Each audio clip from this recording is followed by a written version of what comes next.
Hello guys, कैसे हो? मैं दीपक शर्मा, आपके अपने YouTube चैनल दीपक साइंस क्लासेस में आपका स्वागत है।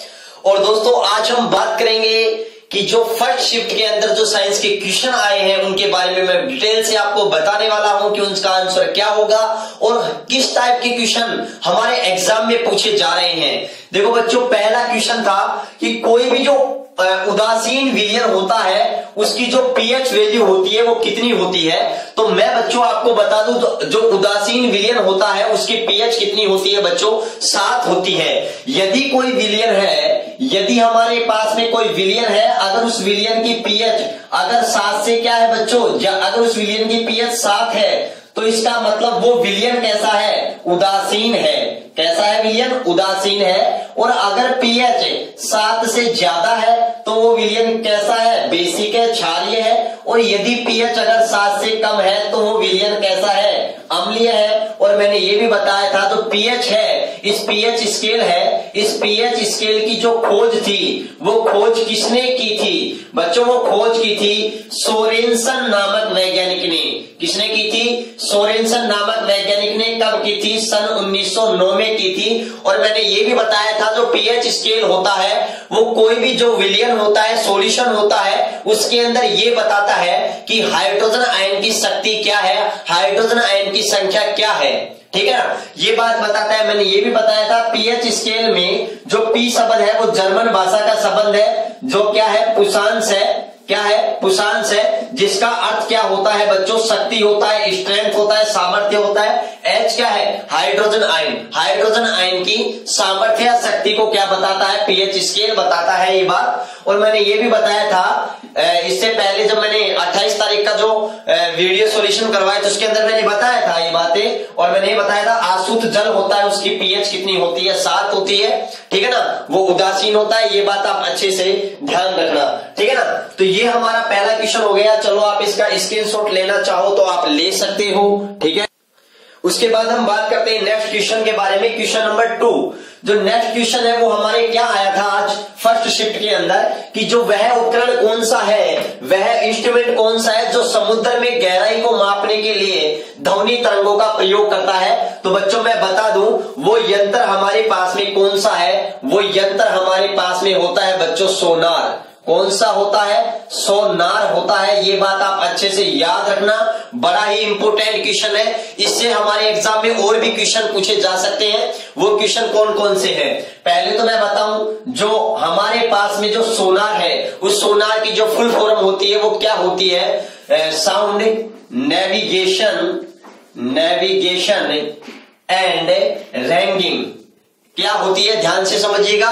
जो सोनार होता है उसकी फुल फॉर्म होती है साउंड नेविगेशन एंड रैंगिंग होती है। ठीक है ना, ये बात आप अच्छी तरीके से ध्यान रखना। और बच्चों याद रखना है, इस यंत्र का प्रयोग होता है वो समुद्र हो या कोई झील हो, क्या हो? झील हो, उसकी गहराई मापने में किया जाता है। किसको मापने में? गहराई मापने में। बहुत इंपोर्टेंट क्वेश्चन है ये, कि ये इसे सोनार जो यंत्र होता है इसके अंदर कौन सी तरंगों का प्रयोग किया जाता है? तो ये भी याद रखना, पराध्वनि या पराध्वनि तरंगों का क्या किया जाता है? प्रयोग किया जाता है। कौन सी तरंगों का?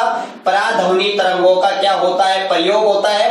पराध्वनि तरंगे कौन सी होती हैं? वे तिरंगे जिनकी आवृत्ति 20 किलो हर्ज या मैं कहूं 20,000 हर्ज से क्या होती है? ज्यादा होती है, तो उन्हें हम पराध्वनि तरंगे कहते हैं। जिनकी आवृत्ति 20 हर्ट्ज से जो 20 किलो हर्ट्ज के बीच होती है उन्हें हम अवसर्य तरंगे सर्वय तरंगे कहते हैं, जिन्हें मनुष्य सुन सकता है। उससे 20 हर्ट्ज से कम आवृत्ति की तरंगों को हम अवसर्य तरंगे कहते हैं। याद रखना बच्चों, ये परासर्य तरंगे कौन उत्पन्न करती हैं? Galton city. बहुत इंपोर्टेंट क्वेश्चन है। गाल्टन नामक वैज्ञानिक ने बताया, एक सिटी होती है गाल्टन सिटी। वो गाल्टन सिटी कौन सी तरंगे उत्पन्न करती है? पराध्वनि तरंगे उत्पन्न करती है। और एक गाल्टन सिटी का प्रयोग विशेष प्रकार के जो कुत्ते वगैरह होते हैं, आर्मी वगैरह, जो फोर्सेस वगैरह, जो डॉग वगैरह रखते हैं, उनको ट्रेन करने के लिए, उनको ट्रेनिंग देने के लिए इस गाल्टन सिटी का क्या किया जाता है? प्रयोग किया जाता है। ये बात याद रखना, बड़ा ही इंपोर्टेंट क्वेश्चन है। और जो पराश्रव्य तरंगे हैं इनका उपयोग और किसमें किया जाता है? जो उद्योग होते हैं, उद्योगों की जो चिमनियां होती हैं उनमें राख वगैरह को हटाने में किया जाता है। किसी कांच वगैरह की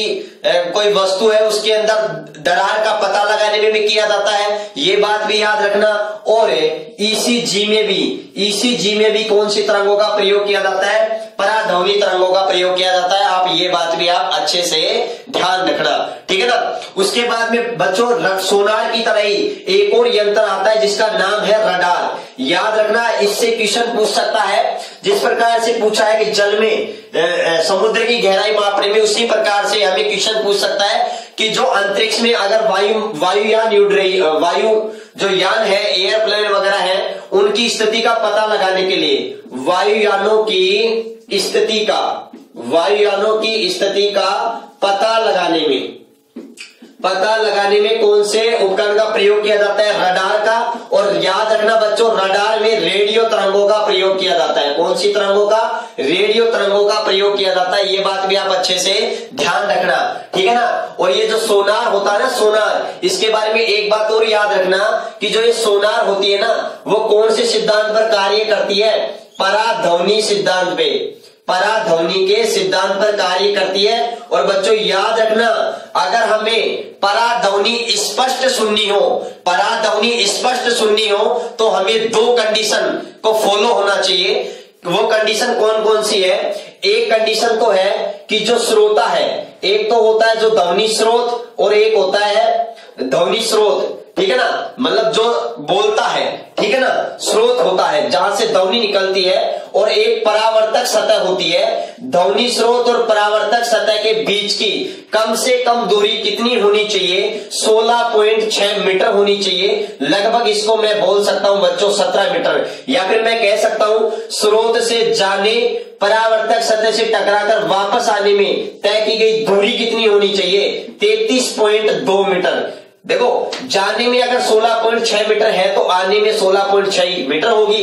तो ये भी पूछ सकता है जाने और आने के बीच की दूरी कम से कम 33.2 मीटर होनी चाहिए, तभी वो प्रतिध्वनि हमें स्पष्ट सुनाई देगी। या फिर मैं इसको ऐसे भी बोल सकता हूं कि स्रोत और परावर्तक सतह के बीच की दूरी 16.6 मीटर या लगभग 17 मीटर होनी चाहिए। और ये भी याद रखना कि कम से कम ध्वनि स्रोत से ध्वनि जाने और टकरा करके वापस लौटने के बीच में समय अंतराल लगभग 1/10 सेकंड होना चाहिए, या फिर मैं कहूं 0.1 सेकंड का समय अंतराल कम से कम होना चाहिए। अदरवाइज दोनों ध्वनि मिक्स हो जाएंगी और हमें एक शोर रव उत्पन्न हो जाएगा, भी स्पष्ट ध्वनि सुनाई नहीं देगी। तो बहुत गजब के क्वेश्चन है, आगे आने वाली शिफ्ट में पूछ सकते हैं। स्पष्ट प्रतिध्वनि सुनने के लिए स्रोत और परावर्तक सतह के बीच की दूरी लगभग 16.6 मीटर होनी चाहिए, या मैं कह सकता हूं लगभग 17 मीटर। 16.6 एग्जैक्ट है, 17.6 लगभग है। या फिर मैं कहूं जाने आने के बीच की दूरी 33.2 मीटर कम से कम होनी चाहिए। और दोनों ध्वनियों के बीच का समय अंतराल कम से कम 1/10 सेकंड या 0.1 सेकंड होना चाहिए। ये बात अच्छी तरीके से ध्यान से समझिएगा। चलो आप इसका स्क्रीनशॉट लीजिएगा। उसके बाद हम बात करते हैं नेक्स्ट क्वेश्चन के बारे में। देखो नेक्स्ट क्वेश्चन कौन सा है हमारे पास में। अगर नेक्स्ट क्वेश्चन है कि एक क्वेश्चन आया था कि किस गुणधर्म के कारण जो पानी में भरे हुए बर्तन में अगर डुबाई गई छड़ जो होती है वो मुड़ी हुई प्रतीत होती है। तो बच्चों ये आपने पढ़ा होगा दोस्तों, कि क्या पढ़ा होगा, ध्यान से समझिएगा। ये किसके कारण होती है? अपवर्तन के कारण। और मैंने बताया होगा, मैं आपको बता दूं, जो अपवर्तन होता है पानी में डूबी हुई छड़ मुड़ी हुई या टूटी हुई दिखाई देता है। इसी प्रकार से पानी में डूबा हुआ सिक्का ऊपर उठा हुआ दिखाई देता है। इसी प्रकार से स्विमिंग पूल का पैंदा ऊपर उठा हुआ दिखाई देता है। इसी प्रकार से तारे आकाश में टिमटिमाती हुई दिखाई देते हैं। ये सारी घटनाएं कौन सी हैं? अपवर्तन के कारण होती है बच्चों। याद रखना, अपवर्तन के कारण हमें जो वस्तुएं हैं जो पानी में होती हैं और जब हम उनको हवा माध्यम से देखते हैं तो वो वस्तु कुछ ऊपर उठी हुई दिखाई देती है। तो एक बहुत अच्छा क्वेश्चन है कि अगर कोई जल में कोई मछली है, अगर आपको मछली दिखाई दे रही है तो आप उस पर जो हार्पून नामक यंत्र, जो मछली पकड़ने का कांटा आता है बच्चों, उस हार्पून नामक यंत्र को आप कहां मारोगे? तो याद रखना, जो आपको मछली दिखाई दे रही है उससे नीचे मारोगे। क्यों? क्योंकि वो वास्तव में नीचे है, हमें तो ऊपर दिखाई दे रही है। बड़ा गजब का क्वेश्चन है, ठीक है ना। और मैं आपको बता दूं अपवर्तन क्यों होता है। अपवर्तन इसलिए होता है क्योंकि प्रकाश का जो वेग होता है, लाइट का जो वेग होता है, वो अलग अलग माध्यम में क्या होता है, अलग अलग होता है। और बच्चों याद रखना, जो निर्वात होती है, निर्वात में लाइट का वेग होता है, प्रकाश का वेग होता है, वो सर्वाधिक होता है। कितना होता है बच्चों? वो होता है 3 × 10⁸ मीटर प्रति सेकंड। अगर मैं सेंटीमीटर में बोले तो इस मीटर को सेंटीमीटर में चेंज करेंगे तो 100 से मल्टीप्लाई करेंगे, मतलब अब 10⁻2 से मल्टीप्लाई करेंगे तो क्या हो जाएगा, 10⁻10 सेंटीमीटर प्रति सेकंड हो जाएगा। और याद रखना ये प्रकाश का वेग सबसे पहले किसने ज्ञात किया था? तो ये भी याद रखना, रोमन नामक वैज्ञानिक ने ज्ञात किया था। जो प्रकाश होता है उस प्रकाश की जो प्रकृति होती है, तो बच्चों याद रखना प्रकाश की प्रकृति होती है वो कण और तरंग दोनों होती है, दोनों होती है। ये बात किसने बताई थी बच्चों? डी ब्रोगली नामक वैज्ञानिक ने बताई थी। और याद रखना प्रकाश तरंग की प्रकृति, प्रकाश तरंग की जो प्रकृति होती है वो कैसी होती है? वो होती है अनुप्रस्थ। याद रखना प्र से प्रकाश और प्र से प्रस्थ। प्रकाश तरंगों की प्रकृति अनुप्रस्थ होती है और ध्वनि तरंगों की प्रकृति कैसी होती है? अनुदैर्घ्य होती है। ये बात भी याद रखना।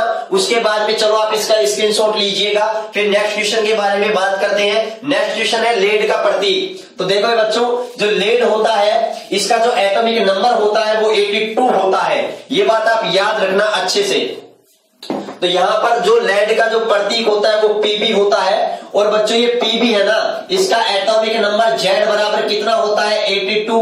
एटॉमिक नंबर क्या होता है बच्चों? प्रोटॉन की संख्या ही होती है। क्या होती है? प्रोटॉन की संख्या। प्रोटॉन की खोज है ना बच्चों, वो किसने की है? गोल्डस्टीन ने की है।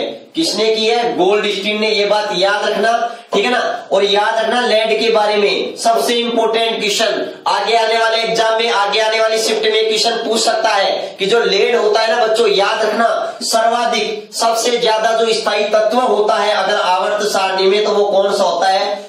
ये लेड ही होता है, सर्वाधिक स्थायी तत्व है। तो याद रखना सर्वाधिक स्थायी तत्व हमारे पास में कौन सा होता है? लेड होता है। मोस्ट इंपोर्टेंट क्वेश्चन है आगे आने वाले एग्जाम में। और बच्चों याद रखना जो लेड होता है ना, वो लेड विद्युत का क्या होता है? कुचालक होता है। क्या होता है? इंसुलेटर होता है विद्युत का। ये बात भी याद रखना। लेड होता है वो बच्चों एक विषैली धातु होता है। क्या होती है? एक विषैली धातु होती है। और याद रखना बच्चों लेड का एक बड़ा फेमस यौगिक है tetra ethyl lead. Most important question है, एग्जाम में पूछ सकता है ये आने वाली शिफ्ट के अंदर। टेट्रा एथिल लेड, इसका उपयोग बच्चों किसमें किया जाता है?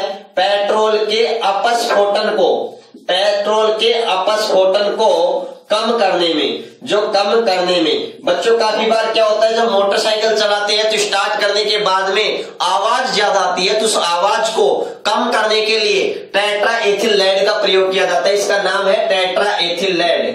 टेट्रा एथिल लेड, ये लेड का ही एक ऑर्गेनिक कंपाउंड है, इसका प्रयोग किया जाता है। एक बात और भी याद रखना बच्चों, हमारे एग्जाम में काफी बार क्वेश्चन पूछा जाता है कि लेड पेंसिल, लेड पेंसिल। याद रखना बच्चों बड़ा इंपॉर्टेंट क्वेश्चन है, बहुत गुमराह करने वाला क्वेश्चन है, मोस्ट इंपॉर्टेंट क्वेश्चन है कि लेड पेंसिल किसकी बनी होती है? तो याद रखना ग्रेफाइट की बनी होती है, इसमें लेड तत्व नहीं होता है। एग्जाम में क्वेश्चन पूछता है लेड पेंसिल में पीबी की जो प्रतिशत मात्रा होती है वो कितनी होती है? 0 होती है। ये बात याद रखना। लेड पेंसिल होती है वो ग्रेफाइट की बनी होती है। ग्रेफाइट की संरचना षटकोणीय परतदार होती है। यह एक कार्बन का अपरूप है, विद्युत का क्या है बच्चों? सूचालक है। चलो आप इसका स्क्रीनशॉट लीजिएगा, जल्दी से स्क्रीनशॉट लीजिएगा इसका, ठीक है।